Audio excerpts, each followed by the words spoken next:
اور یہ ایمان کی علامت تو ہے ہی، یہ تو ایک فطری بھی چیز ہے۔ جتنی بھی اللہ نے چیزیں پیدا کی، مخلوق پیدا کی، سب کو قریب قریب فطری طور پر اپنے وطن سے محبت ہوتی ہے۔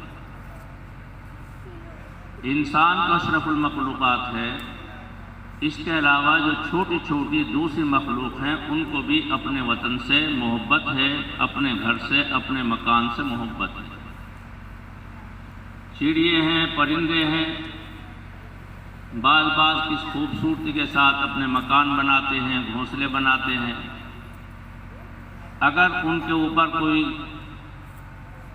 حملہ کرے، ان کو توڑے، ان کو تکلیف ہوتی ہے اور اپنا وہ دفاع کرتے ہیں، تو اس سے معلوم ہوا کہ فطری چیز ہے اپنے وطن سے، اپنی جگہ سے محبت رکھنا۔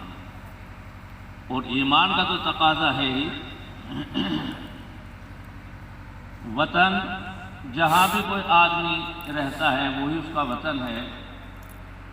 پوری دنیا میں رہنے والے لوگ ہیں، اس اعتبار سے سب کو اپنے اپنے وطن سے محبت ہونا چاہیے اور اس کی ہر اعتبار سے حفاظت ہونی چاہیے۔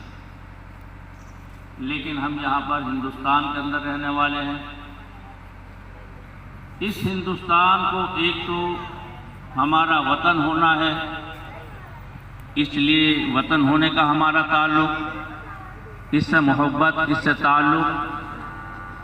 دوسرے، وطن ہونے کے علاوہ اس کے اندر اور دوسری خصوصیات بھی ہیں جن کی وجہ سے محبت اور تعلق اور زیادہ بڑھ جاتا ہے۔ وہ یہ ہے کہ ہندوستان یہ ایک ایسا ملک ہے جس کے اندر جمہوریت ہے۔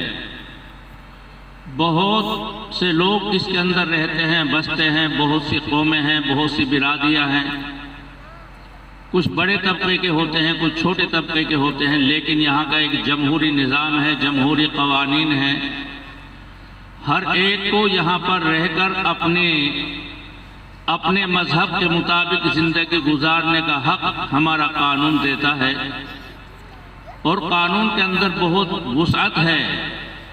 کمزور سے کمزور، طاقت سے طاقتور، ہر ایک کا ایک قانون بنا ہوا ہے، ایک دوسرے کے اوپر قانونی اعتبار سے کوئی ظلم اور زیادتی نہیں کر سکتا۔ تو یہاں کی جمہوریت کی وجہ سے، یہاں کے نظام کے اعتبار سے، یہاں کے قوانین کے اعتبار سے اس کی اور اہمیت بڑھ جاتی ہے۔ تیسری چیز یہ ہے، یہاں کے قوانین اور آب و ہوا کے علاوہ ہمارا اس سے ایک بہت ہی گہرا اور تعلق ہے۔ سب سے پہلے انسان، سب سے پہلے نبی، اللہ تعالیٰ نے جن کو اپنا خلیفہ بنایا اور اپنی خلافت کو نافذ کرنے کے لیے دنیا کے اندر بھیجا، وہ سب سے پہلے انسان ہندوستان کے اندر تشریف لائے۔ اللہ تعالیٰ نے ان کو ہندوستان کے اندر ہی اتارا، اور ان کے ساتھ ساتھ بہت سی چیزیں جو جنت سے آئی، وہاں سے کچھ خاص چیزیں تھیں، کچھ پھول پتیاں اور کچھ چیزیں وہ براہ راست یہاں پر آئی۔ تو اس اعتبار سے بھی ہمارا تعلق، ہماری محبت اس سے اور زیادہ ہو جاتی ہے۔ اگرچہ پوری دنیا کہیں نہ کہیں سب کا علیحدہ علیحدہ وطن ہے، لیکن یہ ہمارا ہندوستان، اس لیے بھی ہمارا ایک تعلق اور زیادہ ہو جاتا ہے، محبت اور ہماری زیادہ ہو جاتی ہے، کیونکہ سب سے پہلے انسان، سب سے پہلے نبی ہمارے ہندوستان کے اندر آئے۔ تو گویا ایک اعتبار سے یہ ہمارا ہندوستان جو ہے پوری دنیا کی ایک راجدھانی ہوئی، دنیا کے نظام یہاں سے چلا اور یہیں سے انسانیت پھیلی، یہیں سے انسانیت پوری دنیا کے اندر پھیلی ہے۔ اس لیے اس کو ایک مرکزیت حاصل ہے، اور یہ انسان کا ایک مرکز ہے۔ بہرحال یہاں کی فصل، یہاں کے موسم، وہ بھی اسی چیز کی گواہی دیتے ہیں کہ یہ ہندوستان کوئی معمولی چیز نہیں ہے، بہت ہی اونچی چیز ہے۔ بہت دوسرے ملک ایسے ہیں، ان کے اندر اچھا پانی نہیں ہے پینے کا، میٹھا پانی نہیں ہے، کہیں سردی ہوتی ہے گرمی نہیں ہوتی، کہیں گرمی ہوتی ہے کہیں سردی نہیں ہوتی ہے، کہیں دن ہی دن رہتا ہے رات نہیں ہوتی، کہیں رات ہوتی ہے تو دن نہیں آتا، کہیں 6 مہینے کا رات ہے تو 6 مہینے کا دن ہے۔ لیکن یہاں پر ہندوستان کے اندر اللہ نے کیسا اعتدال کے ساتھ اللہ نے موسم بنائے ہیں، برسات بھی ہے، سردی بھی ہے، گرمی بھی ہے، پانی بھی ہے، میٹھا بھی ہے، کھارا بھی، ہر قسم کا پانی، ہر قسم کے پھل، ہر قسم کی سبزی یہاں پر میوہ جات سب چیزیں اللہ تعالیٰ نے فراوانی کے ساتھ یہاں پر پیدا کی ہیں۔ اس لیے اس کے ساتھ تعلق ہمارا اور بھی زیادہ ہو جاتا ہے، اس لیے کیونکہ ہمارے اکابر نے، ہمارے بڑوں نے اسی لیے بتلایا کہ ملک سے محبت رکھنا یہ ایک ایمان کی علامت ہے۔ اسی کے ساتھ ساتھ اس تعلق بھی کی وجہ سے ہمارے بڑوں نے ہمیشہ اس کی حفاظت کی ہے، اس کی نگرانی کی ہے۔ ایک موقع کے اوپر یہاں انگریزوں کا قبضہ ہو گیا اور اس قبضے کے اندر سارے کے سارا ہندوستان ان کا غلام ہو گیا، تو اسی جذبے کے تحت، اسی محبت کی وجہ سے ہمارے ہندوستان والوں نے، ہمارے بڑوں نے، ہمارے اکابر نے اکٹھے ہو کر ان کے خلاف لڑائی لڑی، ان کے ساتھ جدوجہد کی، اور بہت سے حضرات اس کے اندر شہید ہوئے، اور شہید ہونے کے بعد بہت سے زمانے تک یہ لڑائی جاری رہی۔ آخر ہندوستان والے جنہوں نے مل جل کر یہاں پر کام کیا تھا، مل جل کر انگریزوں کے ساتھ لڑائی لڑی تھی، اس کے اندر کامیاب ہوئے۔ اس کے اندر بہت سے حضرات تھے، خاص طور پر سب سے پہلے حضرت مولانا عبدالعزیز شیخ ولی اللہ محدث دہلوی، ان کے بیٹے، انہوں نے انگریزوں کے خلاف فتویٰ دیا، کہیں سلطان ٹیپو، کہیں ہمارے اور دوسرے علماء حضرات، کہیں اسماعیل شہید رحمۃ اللہ علیہ، مولانا عبدالرشید صاحب، مولانا ابوالقاسم صاحب، اور دوسرے مدنی خاندان سے، اور نہ معلوم کتنے، کہیں اشفاق اللہ، اور کہاں ہمارے مہاتما یہ گاندھی جی، اور دوسرے بھگت سنگھ، ان سب نے آپس میں مل جل کر ایک لڑائی لڑی۔ بہرحال اس لڑائی کے اندر کامیاب ہوئے، اور 15 اگست کو یہاں سے انگریز چلے گئے، اور 15 اگست کو ہمارا ہندوستان پھر آزاد ہوا۔ اسی لیے 15 اگست کو ہمارے یہاں یوم آزادی کے طور پر منایا جاتا ہے۔ 15 اگست کو یوم آزادی کے طور پر منایا جاتا ہے کہ 15 تاریخ میں ہندوستان آزاد ہو گیا تھا، لیکن پہلے سے جو قانون انہوں نے، انگریزوں نے بنا رکھے تھے، انہی قانون کے ماتحت حکومت چل رہی تھی۔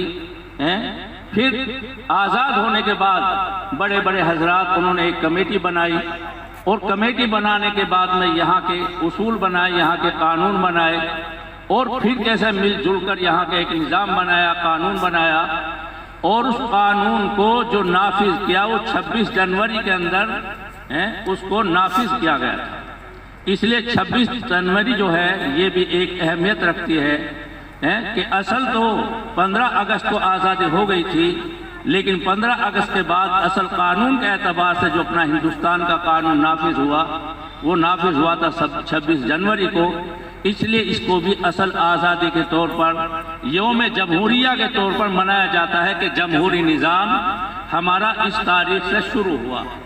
اسی سلسلے میں آپ حضرات اور ہم سب کے سب یہاں پر اکٹھے ہیں، جمع ہیں، اور اسی کو منانے کے لیے آج کل ہمارا ایک نظام جاری ہوا تھا، اسی تاریخ میں نافذ ہوا تھا، اسی کی خوشی کو منانے کے لیے آپ اور ہم سب یہاں پر اکٹھے ہوئے ہیں، جمع ہوئے ہیں۔ بہرحال ایک بہت بڑی ہمارے ہندوستان کی ایک تقریب ہوتی ہے، آپ حضرات اس کے اندر شریک ہوئے، بہت ہی آپ حضرات قابل مبارکباد ہیں۔ ہمارے اندر یہ جذبہ ہونا چاہیے، شوق اور یہ تمنا ہونی چاہیے، جیسے ہمارے بڑوں نے ہمارے اس ہندوستان کی ہر طریقے سے حفاظت کی ہے، اس کی نگرانی کی ہے۔ ہم یہاں کے رہنے والے ہیں، ہمارا اس سے بہت گہرا تعلق ہے، ہمیں اس سے بہت ہی زیادہ محبت ہے۔ ہم سب کو چاہیے کہ ہم اس محبت کو قائم رکھیں اور اپنے دلوں کے اندر طے کریں کہ انشاءاللہ ہم اس کی ہر اعتبار سے حفاظت کریں گے. اور حفاظت کا طریقہ اس وقت میں یہ ہے سب سے بہتر کہ اب جہد کو باقی رکھنا چاہیے، اپنے دلوں کے اندر اس جذبے کو باقی رکھنا چاہیے. لیکن سب سے پہلے یہاں کے جو دستور ہے وہ ہمارے لیے رہنما ہے. جو بھی کام ہمارا ہو اسی کے تحت میں رہتے ہوئے اور جو اخلاق ہوتے ہیں یہ سب سے سائڈ سے اچھا رہا ہے. اخلاق کا دوسری چیزوں کے مقابلے میں اس کا اثر زیادہ پڑتا ہے. اور ہم تو آقائے مدنی جناب محمد رسول اللہ صلی اللہ علیہ وسلم کے ماننے والے ہیں. حضور اکرم صلی اللہ علیہ وسلم نے ہمیں اخلاق کی تعلیم دی ہے کہ حق بتلائے. یہاں تک کہ دوسرے جو رہنے والے جانور کی قسم وہ آدمی ایمان والا نہیں ہو سکتا، خدا کی قسم وہ ایمان والا نہیں ہو سکتا، وہ خدا کی قسم وہ ایمان والا نہیں ہو سکتا. اللہ کے نبی صلی اللہ علیہ وسلم نے ارشاد فرمایا، اللہ کے نبی کون ایمان والا نہیں ہو سکتا؟ فرمایا جس کا پڑوسی جس کی تکلیفوں سے محفوظ نہ ہو، جس کا پڑوسی اس کی تکلیفوں سے محفوظ نہ ہو وہ ایمان والا نہیں ہو سکتا. یعنی پکے ایمان والا وہ نہیں ہے. اس لیے یہاں پر ہم سب مل کر رہتے ہیں، ایک دوسرے کے ساتھ رہتے ہیں. کہیں برابر میں ہمارے کوئی دلت ہے، کہیں برابر میں کوئی ہندوستانی دوسرے قوم سے رہنے والا ہے، کوئی سکھ برادری سے رہنے والا ہے، کوئی دوسرے جاٹ سے ہے، کوئی گوجر. اس طریقے سے سب مل جل کے آپس میں رہتے ہیں تو ایک دوسرے کے تعلق ہے، ایک دوسرے کا پڑوس ہے. اور ویسے بھی ہم سب کے سب ایک انسان کی اولاد ہیں، سب ویسے بھی بھائی بھائی ہیں. اگر ہم اس طریقے سے بھائی چارے کو جاری کریں گے اور اپنے پڑوسیوں کے حقوق کو ادا کریں گے اور دوسروں کو یہ حقوق کو بتلائیں گے تو انشاءاللہ اس ملک کے اندر امن آئے گا، سکون آئے گا، چین آئے گی. اور ایک دوسرے کو حقوق کو جب ہم ادا کرنے والے ہو جائیں گے، سب ادا کرنے والے ہو جائیں گے تو انشاءاللہ یہاں کا ماحول بڑا خوشگوار ہو جائے گا. اس لیے ہم سب کو ضرورت ہے اس کی بتلانے کی، اس کی تعلیم دینے کی کہ ایک دوسرے کے بہت سے حقوق ہیں، سب ان کو ادا کرنے والے ہو جائیں. بہرحال 26 جنوری کے اوپر آپ حضرات خوشی منا رہے ہیں. جہاں ہم خوشی منا رہے ہیں ہمارے ہزاروں اکابر نے، ہمارے نہ معلوم کتنے جو اکابر ہیں انہوں نے اس ملک کے لیے، وطن کے لیے اپنی قربانیاں پیش کی ہیں. جہاں انہوں نے قربانیاں پیش کی ہیں ہم سب کے لیے لازم اور ضروری ہے کہ ان کی قربانی کو یاد رکھتے ہوئے کم از کم ہم ان کو کوئی بدلہ نہیں دے سکتے لیکن کم از کم اتنا کر سکتے ہیں کہ ہم ان کے لیے اظہار ثواب کریں. انہوں نے اپنی جان قربان کی اور ملک کی حفاظت کی اور اس کو آزادی دلائی تو اگرچہ ہم ان کے ساتھ اور دوسرا کام نہیں کر سکتے ہیں کہ ان کے بچے کس طریقے سے ہوں گے، کس حال میں ہوں گے، یہ ہمارے لیے بڑی مشکل ہے. لیکن اتنا تو کم از کم ہے جنہوں نے اپنی شہادت دی ہے اس ملک کے لیے، ہندوستان کے لیے، کم از کم ہم ان کے لیے اظہار ثواب کریں. تو بھائی سب سے درخواست ہے اپنے اکابر کے لیے، اپنے بزرگوں کے لیے، بڑوں کے لیے کچھ نہ کچھ اس وقت میں پڑھیں، کم از کم سورہ فاتحہ پڑھیں، اخلاص پڑھیں اور اس کے بعد ان کے لیے اظہار ثواب کریں اور پھر انشاءاللہ دعا ہو جائے گی.